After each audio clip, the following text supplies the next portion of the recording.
Good afternoon, everyone. My name is Dwayne Schultes from Vital Transformation. Very glad to welcome all of you today to this Work Package 2 broadcast. As many of you know, we had 500 people on the webinar 2 weeks ago, and we decided to do something here today a little different. We're webcasting this. We've had 8,000 invitations go out, so we anticipate quite a large audience today, and we're very grateful for your participation here at Takeda in London, and we'd like to thank Takeda very much for their hospitality today. It's been excellent, as well as you at home who are watching us on the cameras. Thank you very much. So essentially what we have today is a work package that looks at the drivers of effectiveness. So we're looking at ways to drive effectiveness in clinical research internally, how we use outcomes measures and data to do so. And this is a partnership between the GetReal IMI project as well as Laser Analytica from Paris. And so you can see we have 5 presenters today. It's going to be a tight agenda, but we do want your participation. So we'll have Chris Chin, who's the head of real-world investigations for Sanofi, Lucien Abarem, the honorary professor of the London School of Hygiene and Tropical Medicine, as well as the chairman of Laser Analytica. We have Clémentine Naudon, pharma epidemiologist at Laser Analytica.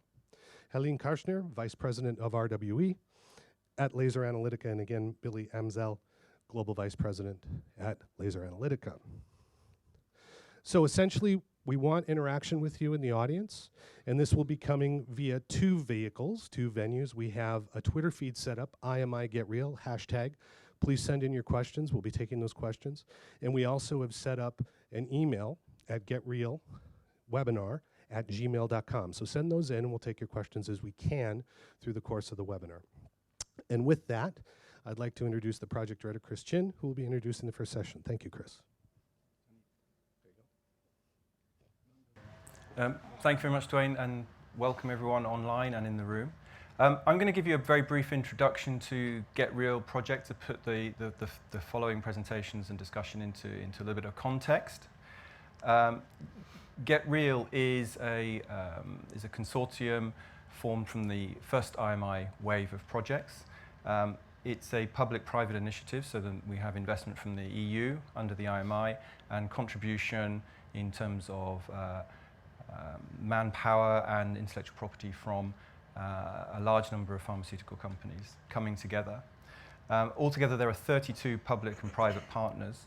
And we are a relatively small, relatively short IMI project, for those of you that track IMI, a 3-year project with a budget of approximately 17 million euros. And we're in our final year now, and so we're looking to, through these webinars, to advance some of the ideas that have been developed and seek stakeholder feedback as we finalize our deliverables.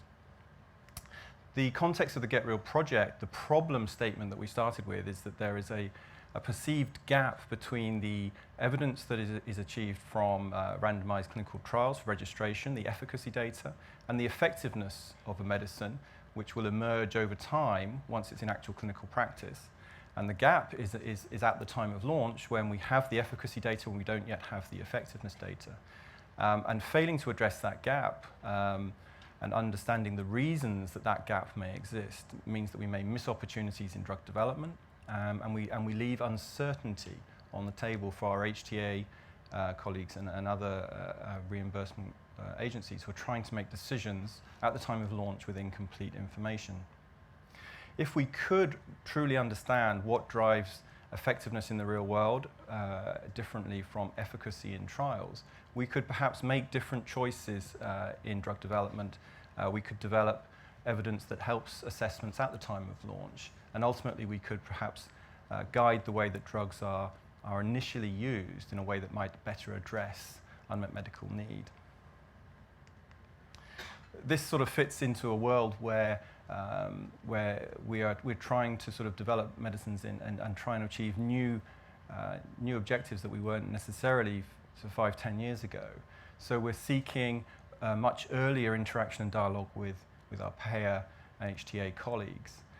We're seeking to reduce that perceived and real gap between efficacy evidence and the impact of a new drug, which we know we need to strive towards evidence of effectiveness in order to really meet the needs of decision makers.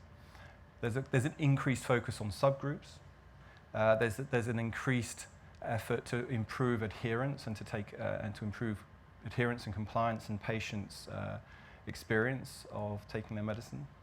And there's also a changing environment around how benefit-risk evidence accrues over time.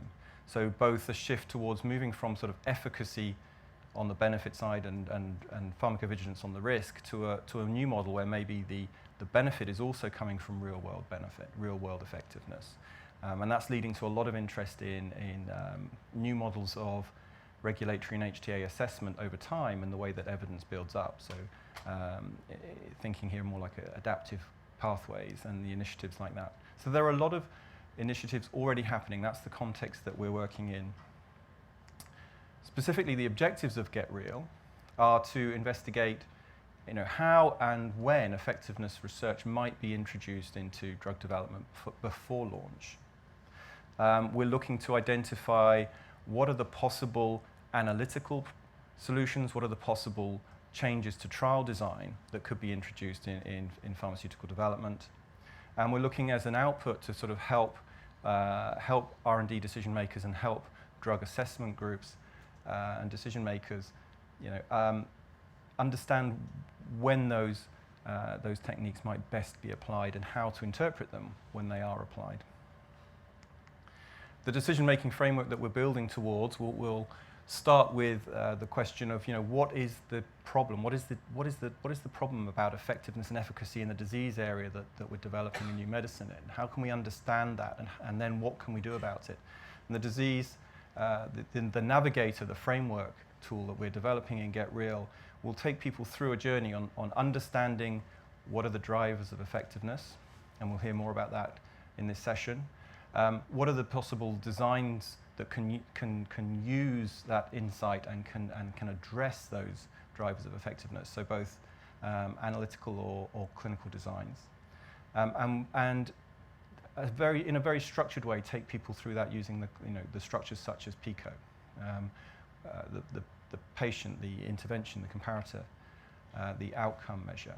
So as we give a structure to decision makers in R&D and hopefully also the structure to the decision makers assessing the evidence, it's important for us to start at the beginning of that journey, and that's what we're doing today, by really trying to say how do we understand what might be the causes of the differences between evidence that we see in efficacy studies and what we might then see as effectiveness in the real world. GetReal is organized into 4 work packages. This seminar is being sort of run and hosted by work package 2. The reason there's such a sort of a heavy presence from LASER is because that within the IMI consortium, LASER is the public sector consortium lead on this work package, and so it's only appropriate that the researchers that have done the work present to us today. Work package 2 is focusing on understanding that efficacy effectiveness gap and looking at what we might do with that insight. Other work packages, and in work package 3 and 4, we'll hear more of during the year in coming webinars. What can we do about with those insights in terms of analytical approaches, and how can we actually deliver pragmatic clinical trials in a pre-launch setting? So what are the operational, legal, ethical issues in changing the way we do that research? So with that, I'm going to hand over to Lucien Abenheim, the director of LASER, who's going to take us on the beginning of that journey. Thank you very much.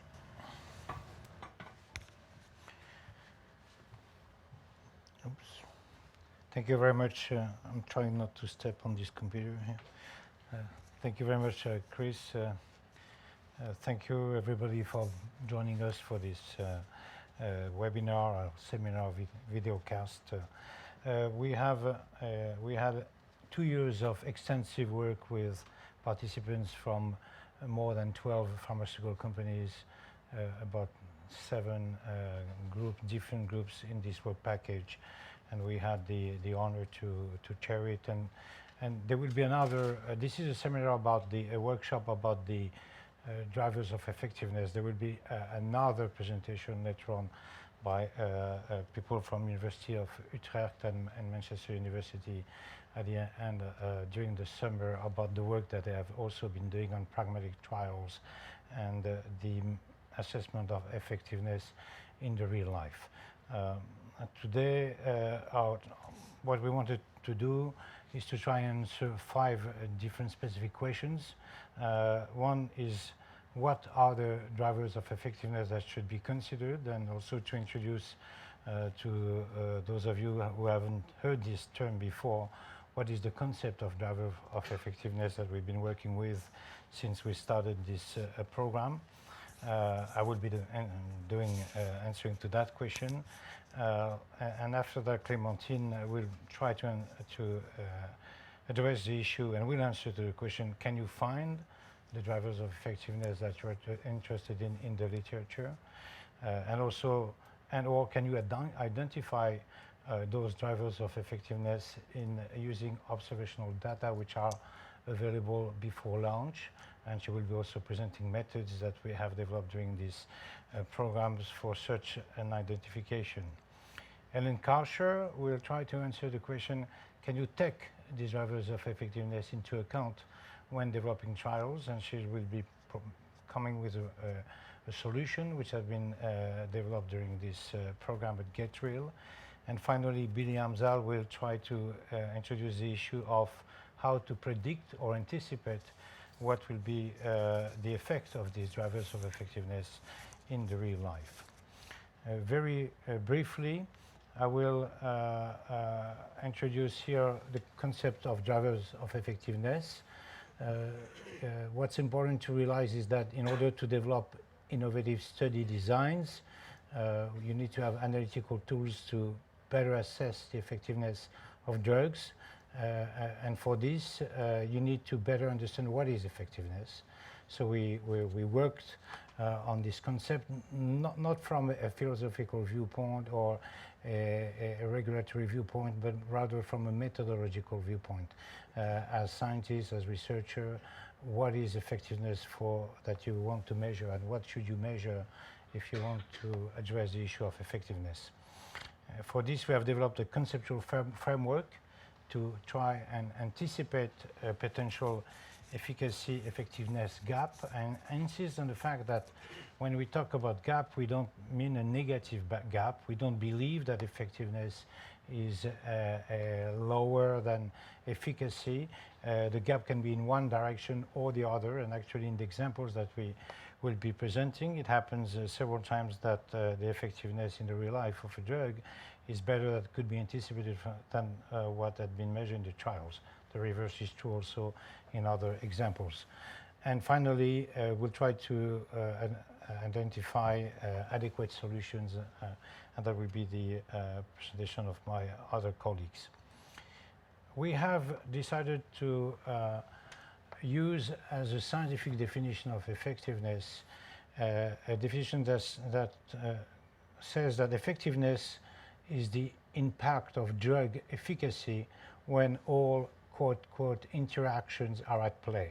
When we talk about interactions, we talk about effect modifications or modifiers of effect, as well as statistical interactions or biological interactions. We have done some work into the better definition of the word interactions, but we will not be presenting it today. Effectiveness occurs when efficacy is modulated of a drug is modulated or expresses itself, if you wish, in the real life after the drug has been used in different contexts. And we have identified 2 very large series of parameters or factors that should be taken into account when you want to assess and try to predict effectiveness in the real life. The first category of parameters are those associated with the population treated, subpopulation, if you wish, sometimes used, or strata, or target populations, whatever. In any case, there are numbers of factors which will certainly have an effect on the effect of the drug in the real life. Age, obviously, is a factor that will influence the way a drug behaves in the real life. Gender sometimes will come with example on this. Disease stage, comorbidities, co-prescriptions, behavioral factors such as smoking would come as an example on that, but also genetics and baseline risk. So all these are population factors that may influence the effect of a drug in the real life, and that should be considered if you want to assess the effectiveness of a drug.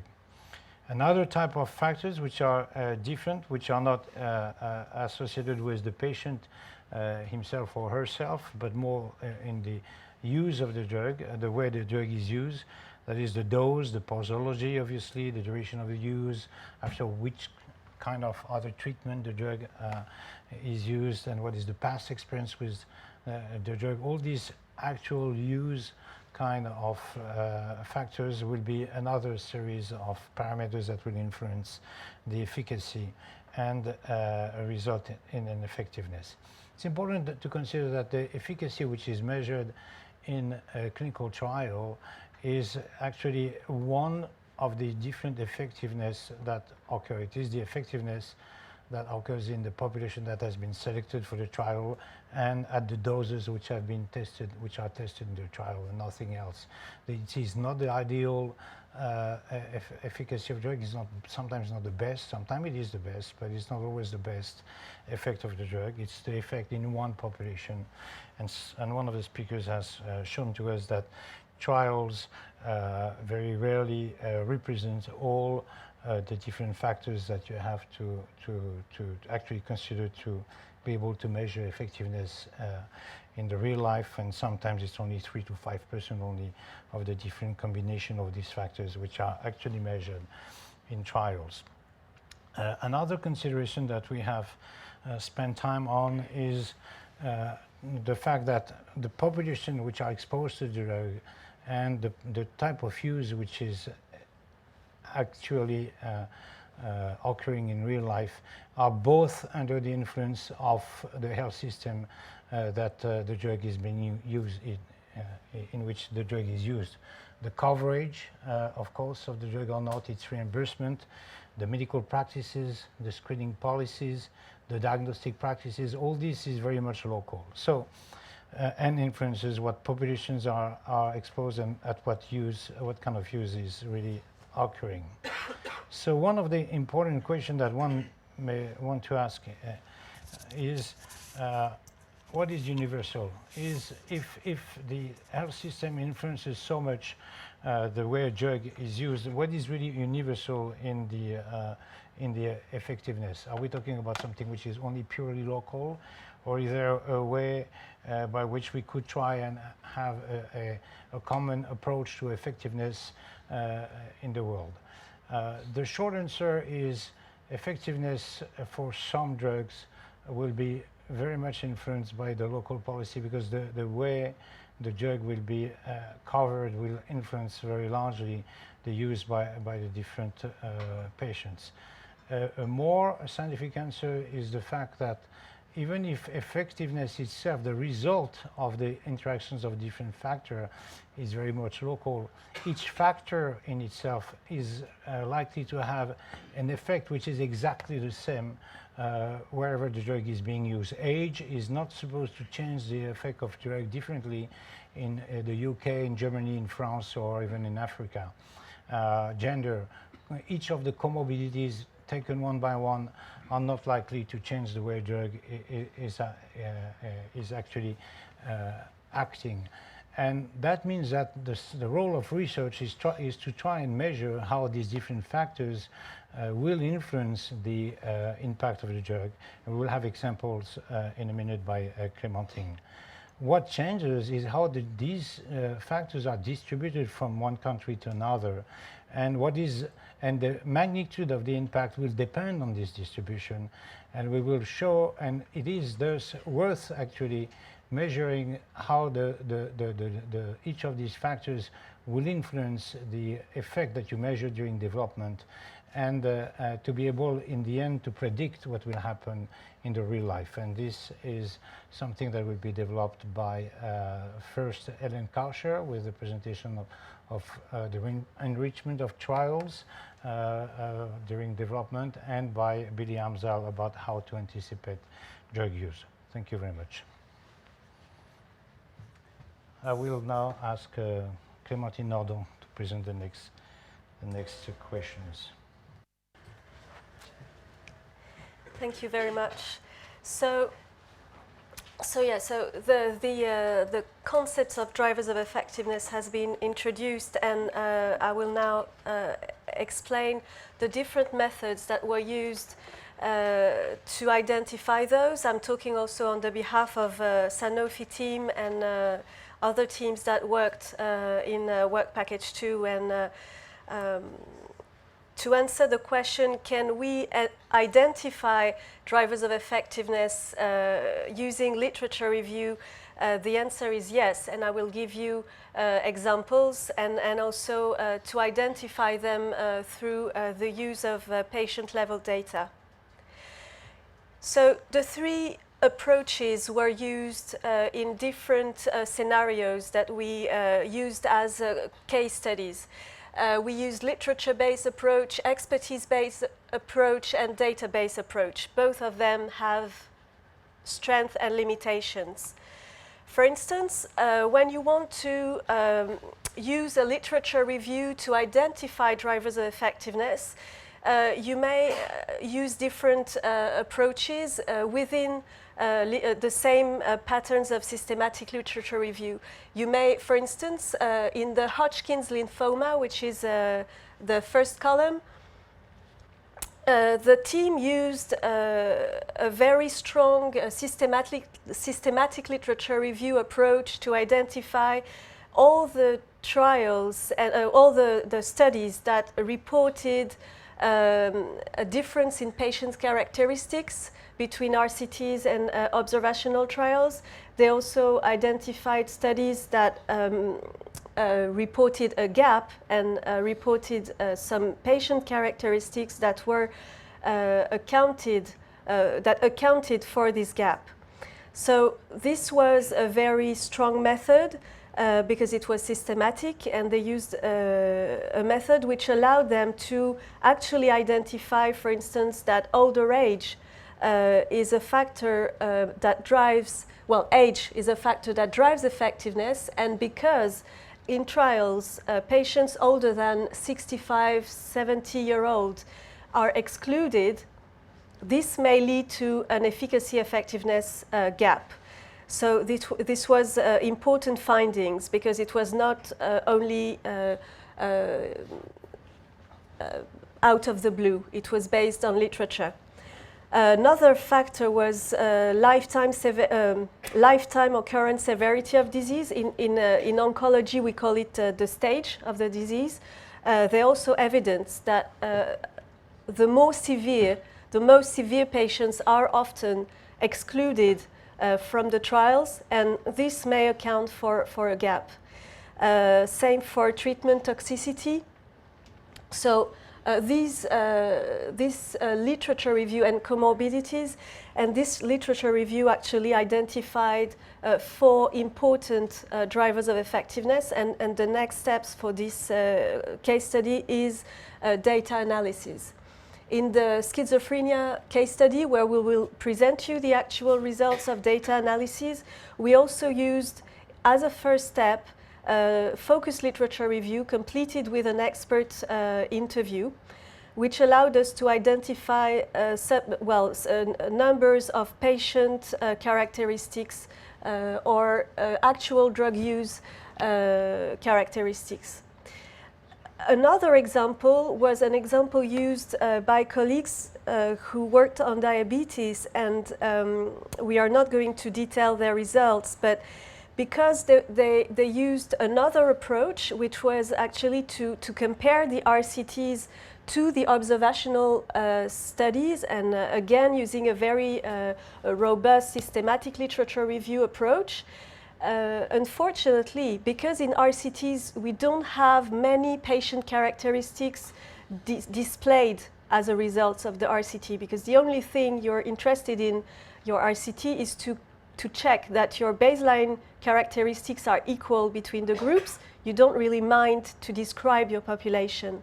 So because you don't have this information in a report of an RCT, you will not find many factors that are described and for which you have a distribution. This is why, in this case, they could not sort out whether ethnicity, comorbidities, treatment toxicity, or adherence could be drivers of effectiveness in this disease.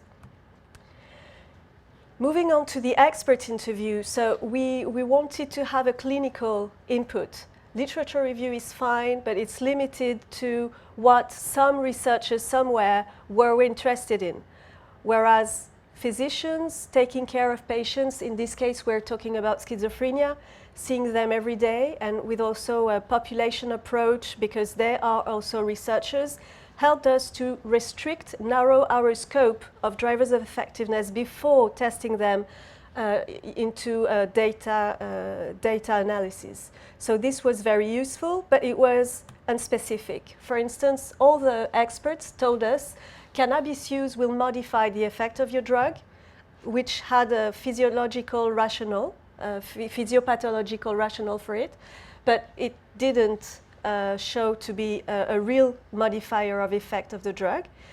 Whereas staging, disease chronicity, was, as you will see, an important driver of effectiveness, only confirmed as such by one expert. However, we really believe that this expert interview helped us in narrowing our scope and beta shaping our hypothesis. So, limitations of literature reviews are that you only get what was explored, so this is not new. You also are limited by the quality of the studies reported, and also literature reviews do not study interactions per se. Well, very few actually do. This is why we decided, and because we had the chance to do so within the GetReal consortium, to use data, patient-level data. It is not impossible to have data when you are in a clinical development company. Actually, many people get access to data. Healthcare databases are now broadly used. They might be limited in terms of patients' characteristics or lifestyle or the characteristics of the settings, but it helps you get some information. But the best case scenario is you have cohort study and totally naturalistic study. So we used a first data set where we could, so it was a cohort study including schizophrenia patients who initiated on drug B, D, or K, the drugs being anonymized to respect the non-competitiveness of the GetReal project. And what was evidenced is that depending on the drug, some factors were identified as drivers of effectiveness, meaning they were interacting in the relationship between the effect of the drug and the outcome. Some were not. But still, we could identify a lot of those. So the answer of the question number 2 is yes, we can identify drivers of effectiveness using cohort data. We also used another source of data, which is wider in settings and wider and larger in number of patients. And we used a different approach where we defined SOHO is the name of the cohort. It's a large, very large European schizophrenia cohort study, including 10,000 people. Out of them, 8,000 used 3 drugs in particular. And out of them, a few subsets could have been included in an RCT. So first finding, most of the patients included in RCTs are a little sample of real life. If we compare the effect of the drugs in the overall population in the blue box and in the RCT population in the green box, you find somehow a gap in terms of effect estimate. What accounts for this difference? What are the exclusion criteria that were at stake here? That's the question that we asked. So we tried to compare we compared the outcome of the drug in patients with poor adherence or not, shorter duration of disease or not, which is often an often used exclusion criteria, and substance use disorder is another exclusion criteria. And in patients with or without substance use disorder, the outcome is not that different. Whereas we see that in patients with a shorter duration of disease or not a shorter duration of disease, so which would have been excluded because of this or not, the outcome of the drug is different. Now, so this was a simulation where we used where you have the RCT effect on the right-hand side, the effectiveness in the RCT subgroup, and on the left-hand side, the effectiveness in the whole SOHO cohort. When you don't exclude patients with a shorter duration of disease, you improve your outcome in the sense that it gets closer to the actual effectiveness of your drug. So this work was about which drivers of effectiveness, which on top of being drivers of effectiveness are usual exclusion criteria in your trial. Among those, which are the ones who will be the most impactful in terms of efficacy effectiveness gap. So this is an example where we could evidence this using only literature review and data, which could be used before launch to better predict your effectiveness. And this is what Hélène will be presenting. For instance, in schizophrenia, we have identified that disease duration is a driver of effectiveness. For some reason, you cannot include these patients as they would be in real life. You cannot include them in an RCT, but what you could do is include a little bit of them to better predict your effectiveness. And Hélène, I leave the floor to you.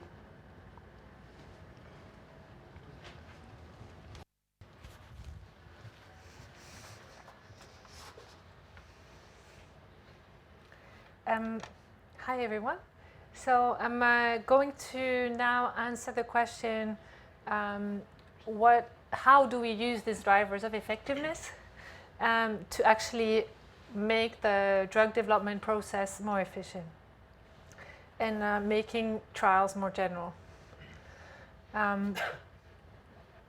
So there are two ways to improve learning about effectiveness early in clinical development.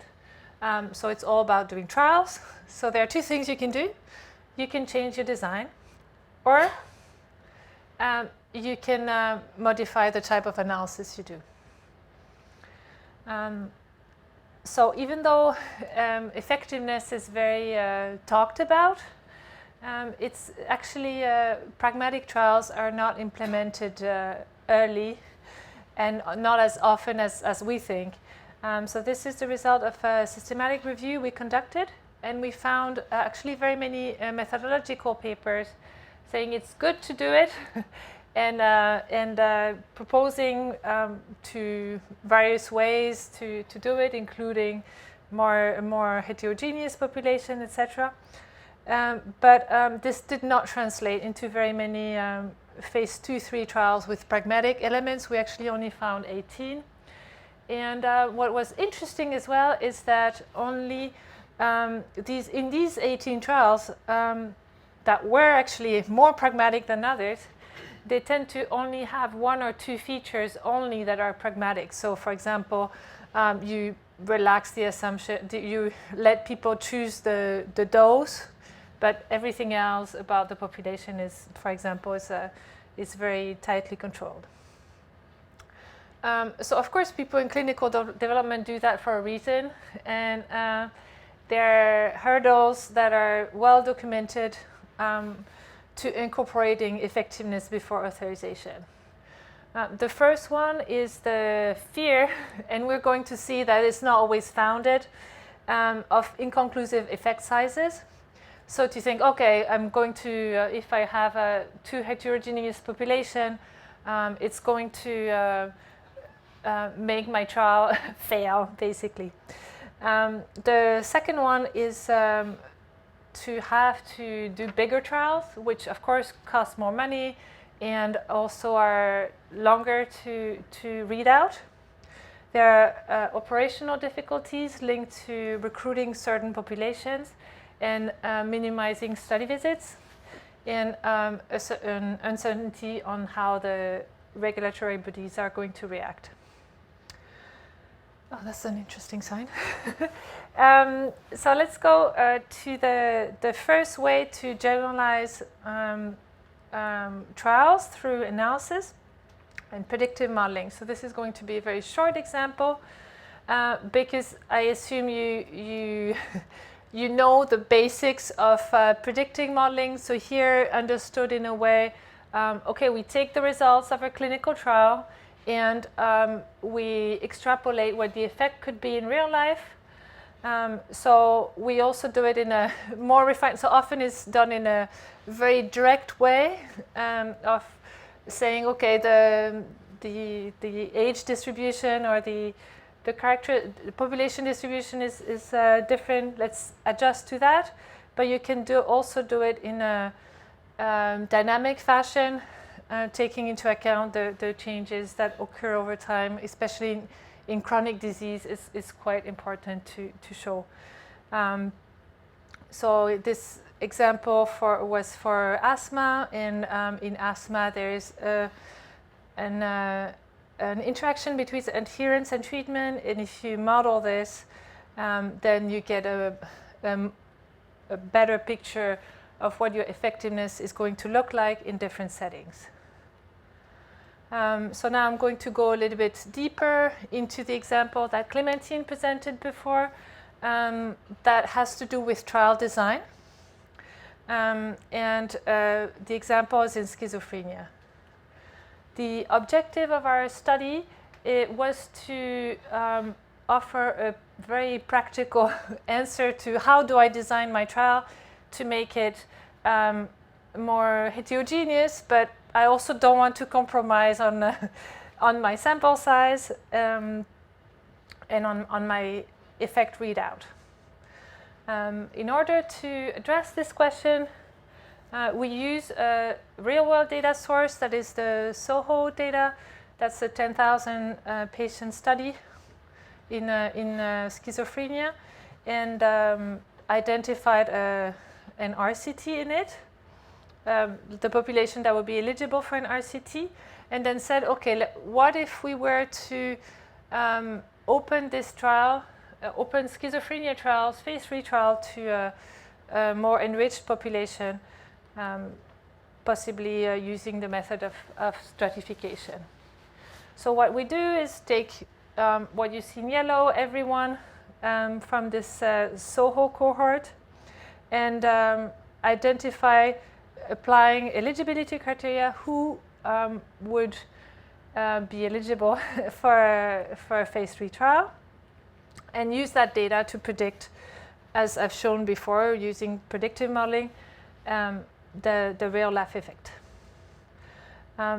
By doing so, there are two things that are important. The first is to look at the subpopulation sizes of your real-world populations. So it's basically the prevalence of the patients you exclude from trials. So, for example, in schizophrenia, you tend to exclude everyone who's had who's attempted suicide before, everyone who abuses from alcohol or drugs, everyone who has a shorter duration of illness, shorter than 3 years about. And by doing this, you don't exclude the same sizes of population. And also the effect in these populations, the effect is what you see here, is also different in these different populations. So in order to see, okay, what does it do if I include these patients? We conducted simulations now to enrich the clinical trial population with patients with certain characteristics. So of course, when you do this, you don't want to be too crazy, You know it's going to involve risks, so you want to do it. First of all, using just one characteristic. And so, for example, older age or people who have the disease only for more than a year instead of more than 3 years.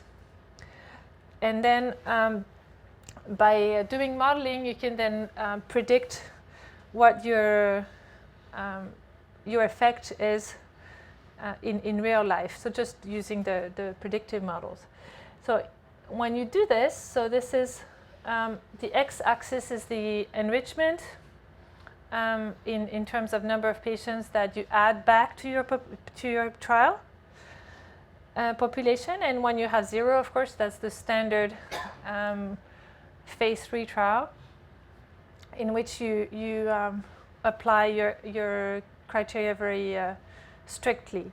And then your prediction accuracy is a certain value, so it's not bad, but could do better. And now you selectively reintroduce patients with 1 past suicide attempt. Here again, it's not about going all the way and opening the trial to everyone who's had 10 suicide attempts in the past year. It's about allowing patients who may be not very high risk, but typically excluded just as a default. Yeah, in the morning, someone was saying sometimes it's just a copy-paste from, it's Eric Perez from Novartis, just a copy-paste from the previous clinical trial protocol for the long list of exclusion. So some of them are not really carefully looked through, okay, could we relax this one or that one? And here you see what the impact is on the prediction accuracy, so how much you learn about effectiveness.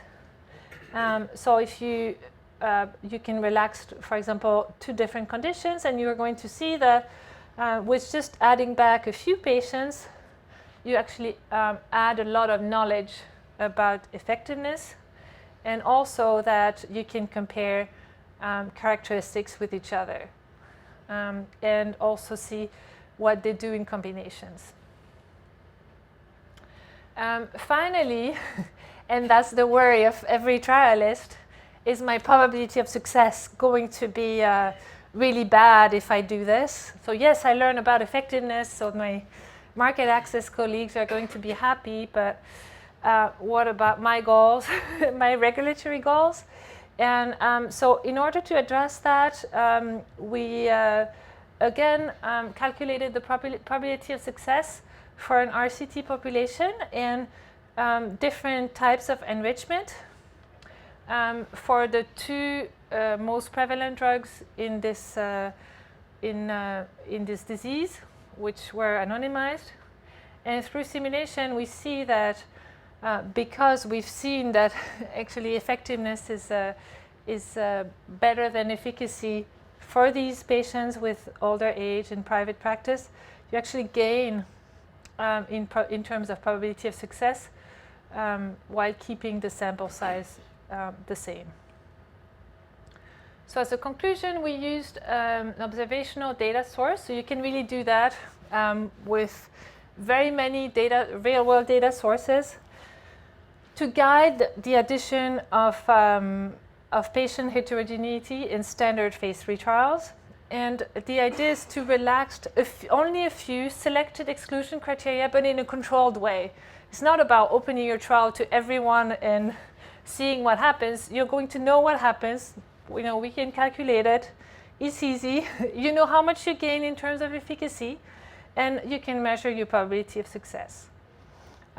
For this particular example, we found certain characteristics to be better to be introduced in schizophrenia trials. And more generally, what matters is the size of the excluded real-life population, so the prevalence of your, in asthma, of your smokers, of your COPD comorbidity patients. But here, for people who have a short duration of disease, and the change in outcome in patients with this factor. So thank you.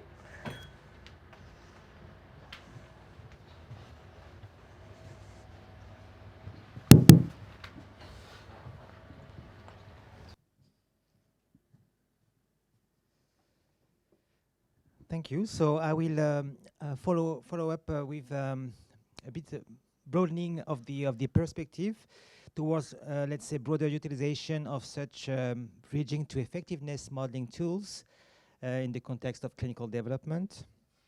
So I will start from what was, the setting that was described and the examples we took, and go one step further and answering the question: can you predict or anticipate the effect that will be observed in the real life for a given drug in a given context?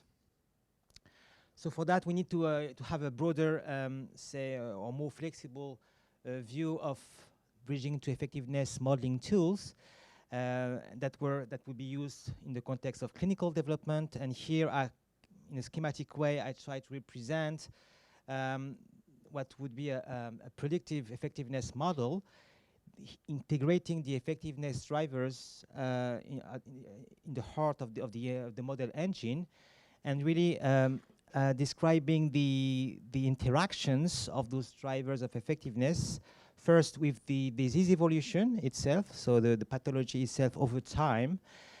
Second, with the effects of the drugs and potentially the relative effects of those drugs. And finally, with interactions with the use and prescriptions, again, over time. And as, of course, the drivers of effectiveness may typically be affecting substantially the use and the prescriptions of drugs over time. So basically, in a more flexible and general view of bridging to effectiveness models, you would kind of try to encompass those three engines, those three model engines into one, and of course try to inform this tool with different data sources, especially focusing on the way to inform how that drivers of effectiveness interact, and second, to inform how those drivers of effectiveness are distributed in a given population in the real life. And of course, this may or may not depend on a specific country or a specific health system. So let's consider broader applications for this bridging to effectiveness model before looking at two case studies. Helen and Clémentine have explored, the use of such bridging model tool to evaluate the impact of a given population being selected in a clinical trials versus another that would be more reflective of the real life population. But of course, during the clinical development, there are typical other applications that are very, very, very valuable and very strategic to go through. For example, trying to bridge the effectiveness to other comparators. So obviously here we would be talking about relative effectiveness. And third, trying to bridge to long-term effectiveness outcomes, for example, or other effects, or the measure of the effects or other outcomes that may be more relevant or more measurable from a public health viewpoint or from a real-life setting viewpoint. So there, the bridging model tool is really the analytic tool that may allow you to draw from the relative efficacy data, but also to all the information you can gather on the drivers of effectiveness in order to be able to predict the effectiveness or the relative effectiveness in a given system, in a given population. So let's start with one case study here. And as Helen mentioned, there are typically two main uses for bridging models. One is for the support of study designs, and second is to allow for robust predictive evaluation of effectiveness. So let's start with an example of the study design optimization. So here the context is taken from the model that was shortly described by Helen on a new asthma drug to be launched in a given context where competitors are already present. And here the idea is really to anticipate the effectiveness of the relative effectiveness of a new drug, and of course to optimize the phase 3b study design accordingly. So as model inputs here, there are different parameters that needs to be chosen. First, the design parameters that may include, for example, sample size or study duration. So these are just examples, but obviously this is much broader than only the selection of population. Then there is the baseline population here, basically the inclusion criteria that you need to consider. And second, the, let's say, drug-specific parameters that include relative clinical effect or efficacy, some adherence that may typically be drug-specific, and also the drug use and the prescription patterns that again may be drug-specific and also sometimes country-specific. So based on these model inputs, we can build this predictive dynamic asthma model that would account for the drivers of effectiveness, their distributions, and their interactions with the use, the drug of the relative effects, and the disease evolution all over time, so in a dynamic fashion, using some adequate model. Here it was a Bayesian inhomogeneous Markov chain model that was informed by individual level patient data that were able to inform about all those drivers of effectiveness, which include adherence, severity, and the treatment sequences over the patient's lifetime. So based on this predictive model, you are able to simulate some real-world study, and more specifically, you are able to calculate for each potential design, you are able to evaluate in a quite robust manner the chance of success for that phase 3 trial. And typically you would get as an output these the comparative chance of success for each design. For example, here with different study durations and different assumptions, different scenarios on the relative adherence of the new drug versus the existing comparators. Second case study that would illustrate more the way to anticipate relative effectiveness in a typical setting of oncology drug development, where typically, in oncology, again, like in many other areas, RCTs are typically targeting on very selected patients, and in the context of cancer trials, the drug that are tested are addressing a very well-defined positioning of a drug and very specific, typically PFS and OS outcomes that may not be always relevant in the real life, and that at least it may not capture the more complex and more dynamic prescription patterns that we observe in the real life, especially in oncology. So here the idea is really to capture this real-life dynamics, and first to consider real-life patients and the drivers of effectiveness that would impact the relative effectiveness in the end, which they include patients' demographics, prognostic factors in that specific cancer, adherence to treatment, and here treatment pattern history. Second, we want to account for the dynamics of prescriptions that is realistic, so pragmatic and close to the real life observations. So here the prescriber characteristics may correspond to the decision rules to decide whether to switch or not to another line or another drug, and second, the dose reductions that may also encompass the safety events that may be observed in the real life and that may lead to dose reductions for a given drug. And of course, finally, you want to model the events. So here we chose to model that via discrete event models here at the patient level, and those events include safety outcomes, changes in prescription, switches, dose adjustments, and treatment interruption, and of course the fatal event, the death events. based on that, the idea here is to simulate patient-level event dynamics over time, again informing these all these parameters and all these interactions over time with literature data and observational patient-level data that may be available for the current existing drugs, starting with a population of real-life patients and with given levels of drivers of effectiveness and given prescriptions at baseline, and using this simulation model to run basically the patient's lives over time.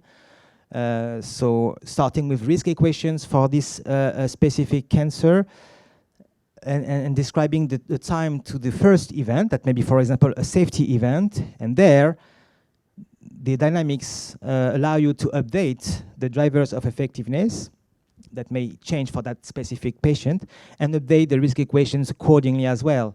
And then again, this allows you to simulate until the next event that may be a treatment adjustment or a prescription event, again leading to the update of the drivers of effectiveness for that patient and the risk equations, and so on, allowing you here to really simulate in as close as possible to the real life the patient pathway, and accounting for the dynamics again between the drivers of effectiveness and the prescriptions over time.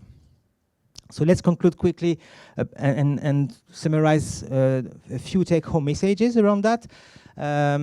So I described some integrative model-based approaches that can support the bridging to effectiveness gaps during clinical development through real-life case studies here, but they are typically applicable to any kind of therapeutic areas in theory, and in practice, actually, they are very relevant in many types of disease, including infectious disease and chronic diseases, and also vaccine areas.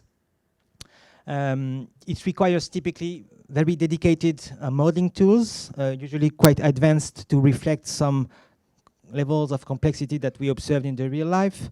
And in that sense, Bayesian models are also very valuable option, especially in that sense that it allows you to integrate various sources of information of very different nature, whether it is literature information, or whether it is individual level patient information, or whether it is clinical expertise or expert judgments. Although typically you would need, for such simulations to be possible, you will need some patient level data to really capture the patient level dynamics of the outcomes, and also to capture the level of correlations between those outcomes and between the events that you observe over time. As we showed, such predictive tools allows you also to anticipate the results of a given study for a given design. So this can be used more specifically as a support for optimal real-world study design. There is a fast-growing literature around those utilizations of such predictive tools, and obviously this is a very bursting area where a lot of research is being conducted on the methodological side, and also on the way to combine such bridging models with specific targeted real-world data collections to inform the part of the models that may not be properly informed by the existing information in hand. So I'll stop here.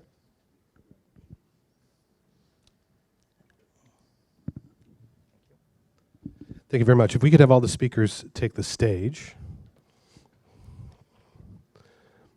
And again, if we could have everyone sit down.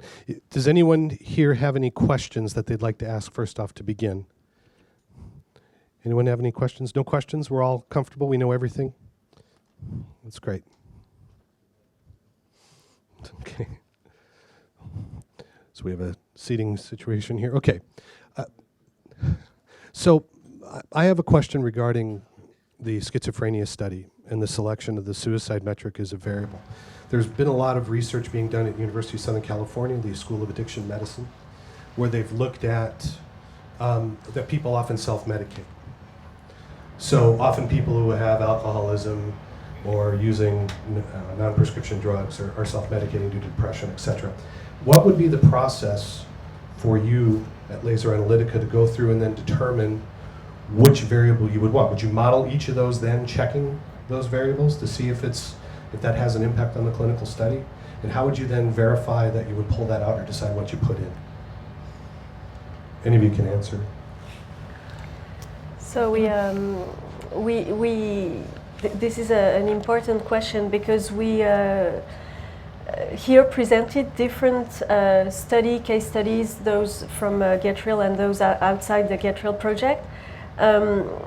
So to respond to the schizophrenia part, we really used a stepwise approach, using different sources of data with a very strict,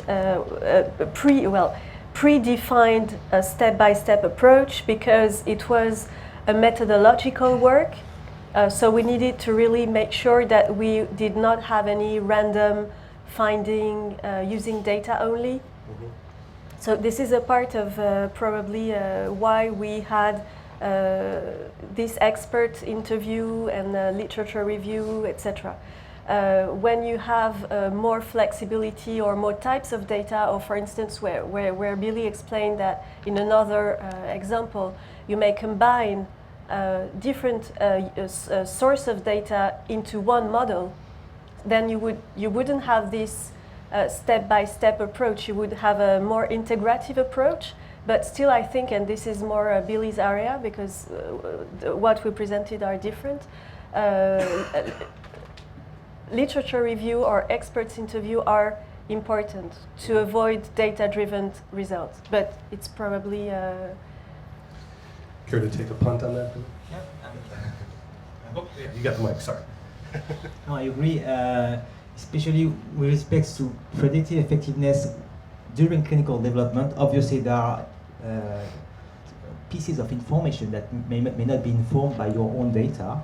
And this includes also anticipation of, for example, what would be the, how the prescription habits will change when a new competitor will reach the market, and this of course is not documented in the literature, nor even in any observational study data that you may have, because the drug is not on the market. So there, typically the expertise of practitioners, clinicians, may guide you and generate some realistic scenarios to input into your model in order to anticipate what could be the what you can expect in terms of real-life effectiveness for your new drug in your development. Yeah. I mean, I think it's a great sort of hypothetical question. It illustrates the process you might go through. If you believe that self-medication in the population might have an interaction with the effectiveness of a medicine, then you need to sort of look for, have you got data where patients are and are not self-medicating? And what you might find is that in an observational cohort, that you can pick up similar patients who are otherwise similarly treated who do or don't self-medicate. And what you might find in an RCT is that they absolutely are prohibited and protocol violators if they self-medicate. So you need to sort of find, have you got access to the data from the trials without self-medication, from the observational data with or without self-medication. And once you've got those kinds of data feeds, you can start thinking about the analytical approaches that you might take. But it comes back down to have we identified the right factor through patient interviews, through physician interviews, through expert interviews, and have you got the right data? And this gets a lot. Yes, please. Go ahead. I just wanted to say that then it's exactly the type of framework we propose once you've identified the data source in which you're going to see patients who self-medicate and patients who don't. Then as soon as you have this, you can do this enriched RCT study in which you see, okay, now am I going to allow my patients in the trial to have some level of free communication. Self-medication? Well, free the communication is an important. Often, patients are required to not take anything outside of the investigated drug, or it's very, very controlled. So, how much are you willing to relax? Is the question we can answer. And I think my point, based on some of the research that's been going on, is a lot of these people who self-medicate are actually more severe cases, and in fact, they might respond more. But by limiting having such a tight exclusion-inclusion criteria, you might actually limit the level of effectiveness from your study. And this gets to another point. If we're looking at increasingly, a lot of the discussion and the debate, certainly in the work we do in adaptive pathways and adapt smart maps, it's this efficacy gap that we're talking about is often driven by the RCT itself. That is often driven because of the constraints of the RCT. So by moving away from the RCT, looking at some of these effectiveness studies, do you think we'll be able to, just by virtue of doing this more in an iterative process, are we going to get better results and bridge that just naturally? Yes, Doctor. Actually, I don't think we should move away from the RCT. But I think Hélène has been showing, and the group, this has been a group effort, by the way. As I said, there is about 12 pharmaceutical companies who participated in this work, and several academic institutions. So what's important is the enriched trial, enriched RCT methodology, which has been proposed by this work package, and Hélène has shown to be working. Will actually, maybe the co-medication is not the best example of what you want to enrich in your trial, but it's quite difficult. For most of the other drivers of effectiveness, you can try to enrich your trial without increasing your sample size, without increasing your cost, and actually in increasing your power, contrary to what people would normally think. They would. Or most of the time they would think, if I do a substratum analysis, I will lose power. And what we have been able to show mathematically during this trial is that by using an enriched RCT methodology, we didn't get into details. You can actually, if you add to your trial subpopulations in which the effect is actually possibly higher than in the average population, you will actually increase the power of your trial. And so there is this idea, which is the false idea, which we have been fighting during this trial, during this work package during 2 years, is that if you take into account effectiveness, you're going to lose power, it's going to cost you more money, you're going to increase your sample size, and you will have your drug is not going to be accepted. It's all the contrary. If you actually, most of the time, it's very well known, most of the time drugs work better in certain subpopulations. It happens that these subpopulations are those who need your drug more, and who needs your drug more? Those who are more sick. And if you put in your trial this subpopulation in the right way, of course sometimes it's a bit tricky and difficult, but if you actually identify them through a thorough literature review, if you identify through a thorough epidemiological study of existing observational data, and you actually enrich your ICT using the right methodologies that Hélène has developed with the group here, then you are sometimes, not always, but sometimes, many times you will increase your power at no cost. So sometimes at a bit higher risk, and then you have to balance that, and of course, very carefully. So I think it's not getting away from it. All is to put that in the development and take this into account during the development. You often find the same in regression analysis when you add dummy variables. By adding a dummy variable in multiple regression, you can actually increase the statistics. If you have the variable, if you have this variable, yes. To have this variable, you must include these patients in the trial. Right. So if you want to do this analysis, you might have these patients in the trial. You shouldn't be afraid to do it if you do it, as Hélène was saying, in a very controlled way. And I think more and more the agencies are going to take this into account in their consideration. And that gets me to another question, but we have a question from the audience. So the question I'm asking is similar to one I've asked. Can you say who you are? Yeah, sorry, it's David Leather from GSK in London. The question I want to ask is similar to what I asked earlier this morning, which was, if we're trying to innovate here, and identify drivers of effectiveness. But we start by a literature review, systematic literature review. How do we deal with the issue of publication bias in terms of what's already out there? And then how do we bring effective clinical judgment into the discussion to make sure we have the hypothesis right that we're ultimately going to test in the randomised trial? That's good, no? Yeah, so that's a typical bias you get when you do a literature review. We try to sort this out with the experts interview because we thought that it's not very frequent that researchers specifically investigate effect modifiers of a drug. So we thought, okay, the major bias, it's the publication bias, either because it was not investigated or because the findings were negative, so it was not published. And so we used the results of the focus literature review we did and presented to a panel of specialized clinicians, and I really mean specialized in schizophrenia, to say, okay, is there anything missing? The output was adherence. Adherence was not explored in none of the article we retrieved, and most of the experts said adherence will be a driver of effectiveness, so add it to your list. This one example. We might find other options to sort this out, but this is one.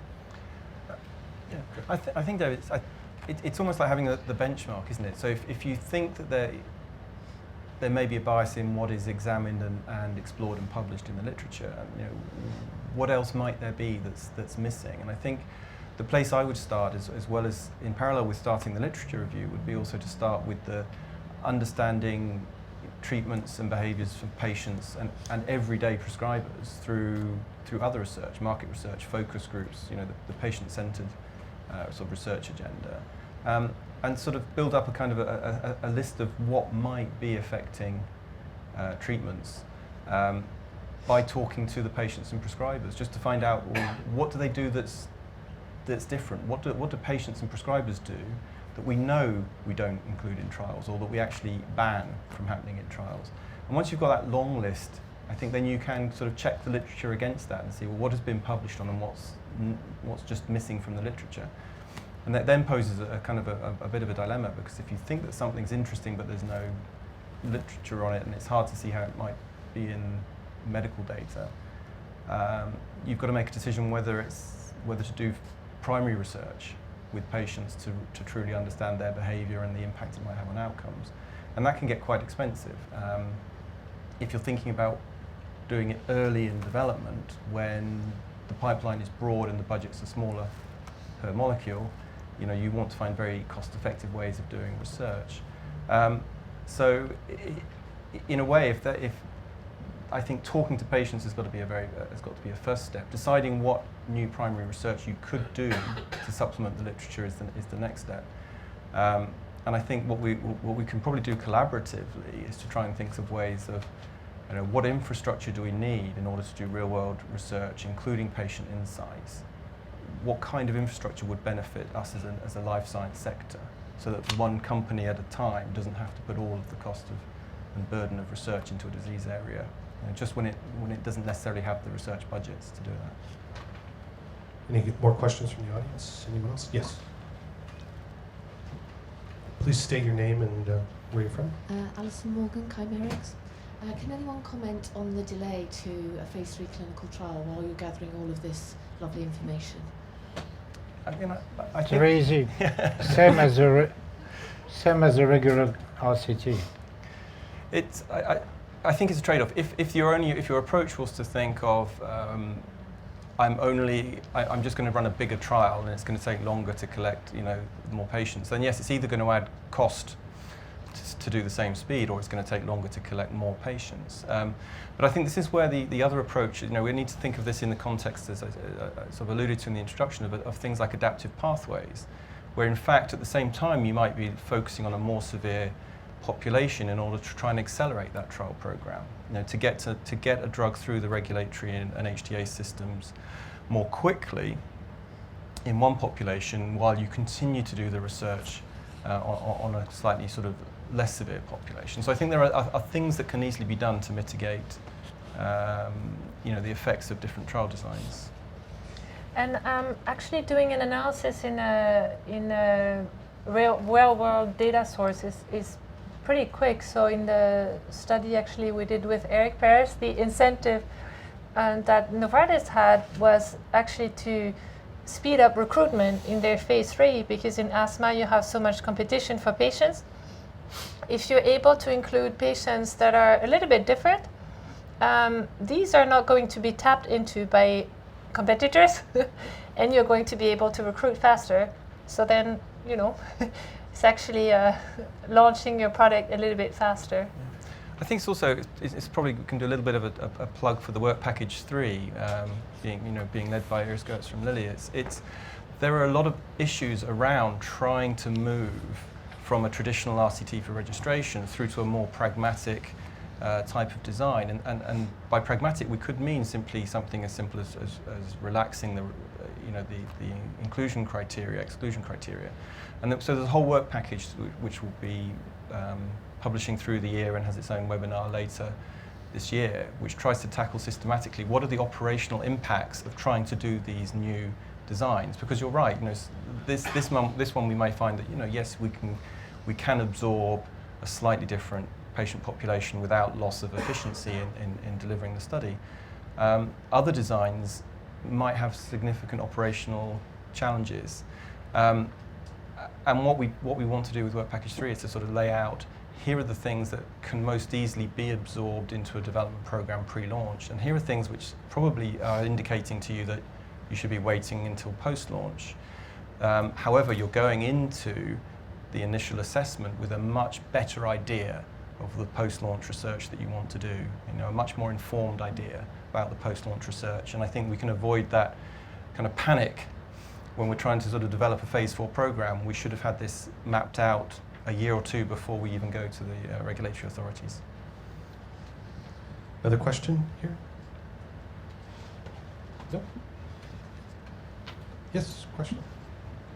Petra Zerpia, Boehringer Ingelheim, Germany.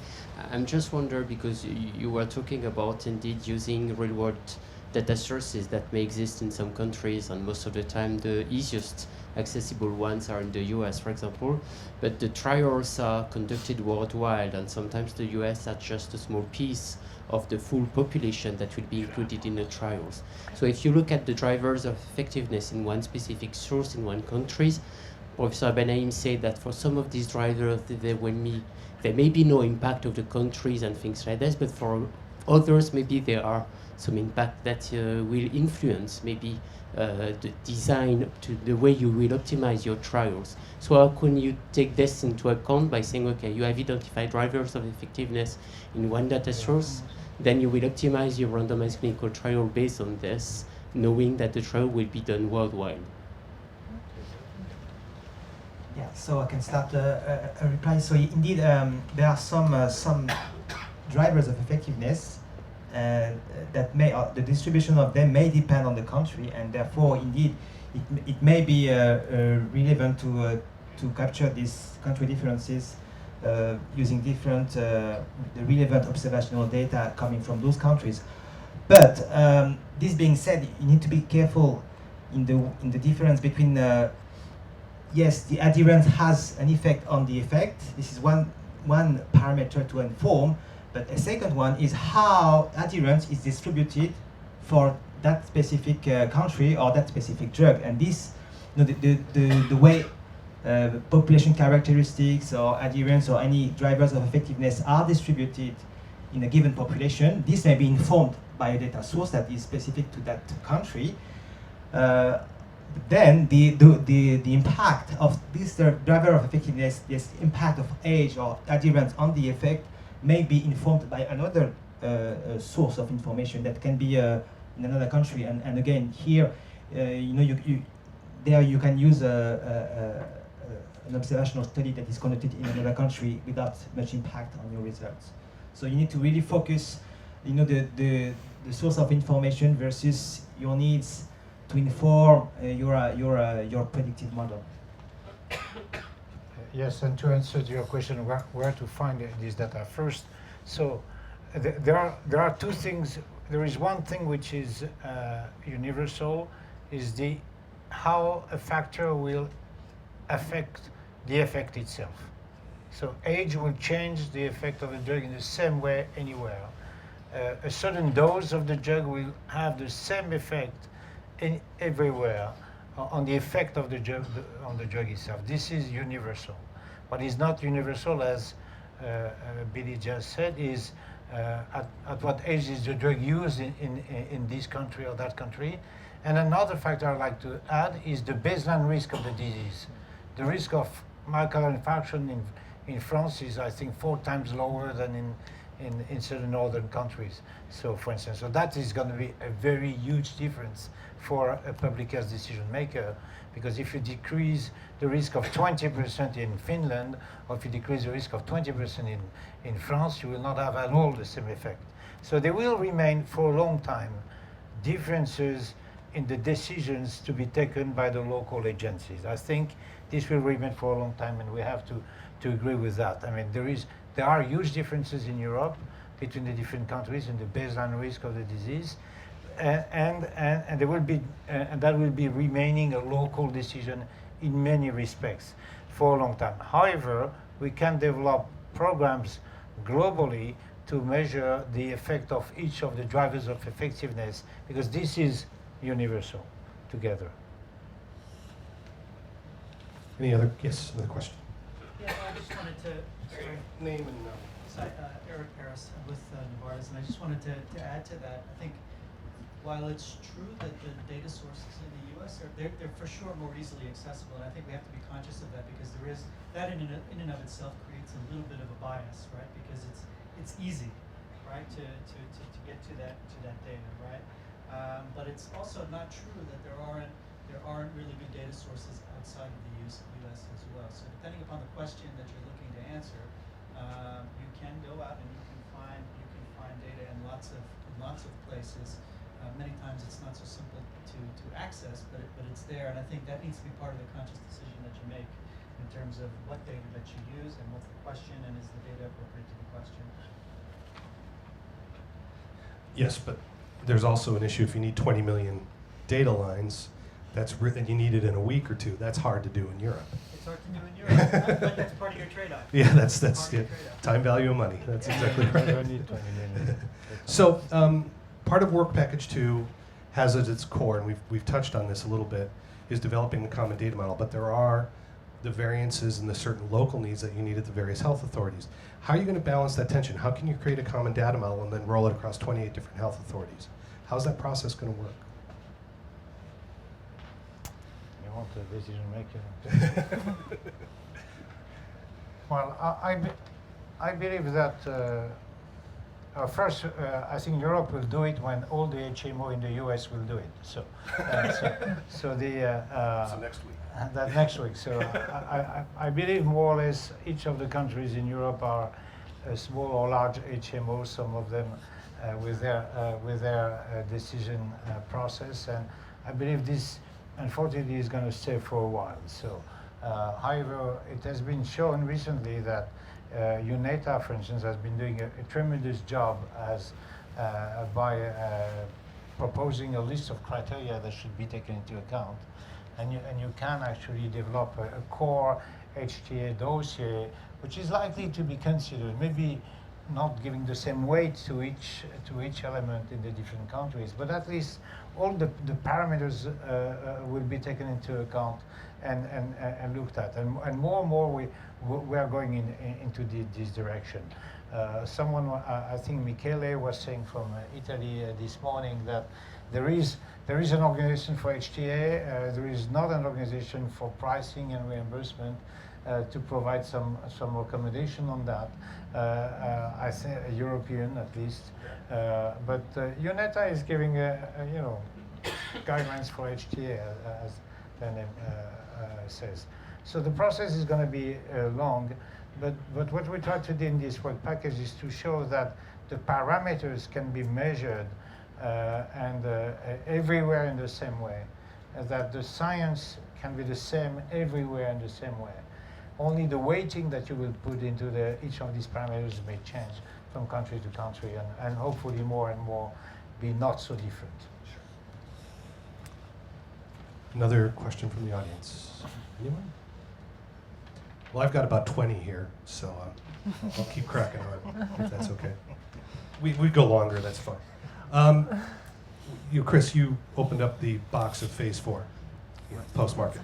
So I'm going to take a lead from that. If we look at the famous dibagatran trial study of Sentinel, Mini Sentinel, that was published about 24 months ago. One of the things that came out of that, and a lot of the controversy that's still brewing around that, is around the confounding variables. A lot of the decisions that were made around the warfarin versus the dibagatran, and a lot of the decisions were made how to handle those confounding variables. How do you deal with, if you're looking at relative effectiveness of 2 drugs or 2 potential treatment areas, when you're dealing with potentially skewed populations? How do you deal with those confounding variables practically? Well, I think there are people here better qualified than I in terms of the methodologies, but I think there are fairly strong statistical techniques now to try and balance the analysis according to the variables which may confound outcome and population if they're measured. And I think the criticism isn't so much nowadays, that we haven't got the analytical techniques to tackle confounding variables and differing populations getting different drugs. It's about the unknown confounders. And the way I look at this is that you're making a decision based on, if you introduce a new medicine into clinical practice, will you see an improvement in a target outcome in a target population? That's what the job of HTA is all about. That's what the job of managing a care pathway is all about. In a way, you could just say that the post-launch program is all about is purely empirical. It can be you can introduce a new drug. You can work with physicians. You can issue best practice guidance, and you can see if you do indeed improve the outcomes the way that you've desired. In a way, once you're into that phase, predicting it is less important.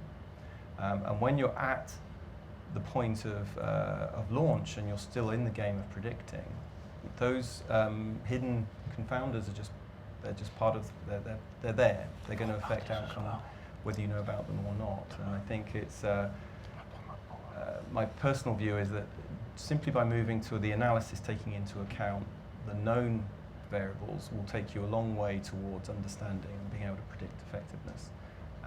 And that the kind of residual theoretical confounders, it may be a true problem, but I think it's a sort of a diminishing problem. The more you tackle the known confounders, the ones that are left become less and less important. And more easily identifiable. And you get close enough to make a better decision. We've got just 1 minute left. Any question here from the audience? Final question here?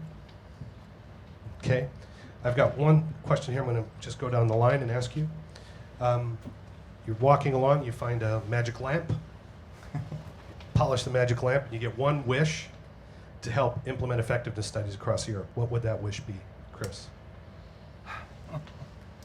I wish that the real-world data infrastructure across Europe was finished, that we'd finished that project, and that all of this research that we want to do on that data was just easy. And the genie would then look at you and say, how about we look at the Middle East? Next. Well, I wish that consensus and practice on methodologies and modeling techniques spread even further than just an IMI project, but much further globally through also regulators and decision makers and the industry, so that because this is really a scientific effort that will benefit to all stakeholders. I wish that the field of the evaluation of medicine becomes what is the case for all science, that is, observation is given as much weight as experiment. I think it would be great if all decision makers everywhere could could just remove their hat and just be citizen patients when they actually decide and design trials? To finish the wish list, I will add to this that the early consideration of patients and physicians may also be improved by this thinking process, because when you investigate on drivers of effectiveness, it's not only technical, it's also going back to understanding better your disease, understanding better how the patients behave, understanding better how the physicians behave, and hopefully it will also loop the thing to investigate this earlier, will help recenter drug development around the patients. And can I add another wish? Of course. All right, you get 2 wishes. You're a former regulator, fine. Well, I wish the patient is really put at the center of all the evaluation finally. Thank you very much. Completely agree. Okay, with that, ladies and gentlemen, this concludes our webcast. For the people out there, thank you very much for listening. For those of you here, thank you. And that ends our session. Thank you very much. Thank you. Thank you. You did a great job.